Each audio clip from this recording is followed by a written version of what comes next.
10 taon na kayo nakaupo, bakit hindi nyo ginawa na naupo pa lang kayo?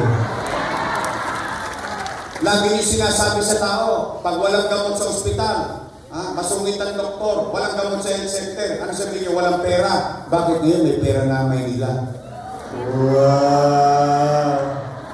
1,000? O, simula raw Enero, gagawin ng 1,000, makukuha nyo raw Marso. Ang ganda ng timing. Kasi, ayun na sumagot. At least alam niyo ang sagot. Eh ako naman, simple lang ang sagot ko dyan eh. 500 pa, pinahirapan nyo kami, 1,000 pa.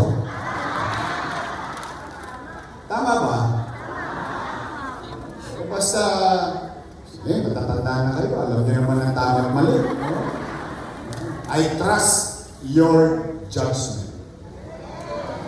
Naniniwala ko, nauunawaan niyo kung bakit ginagawa yan na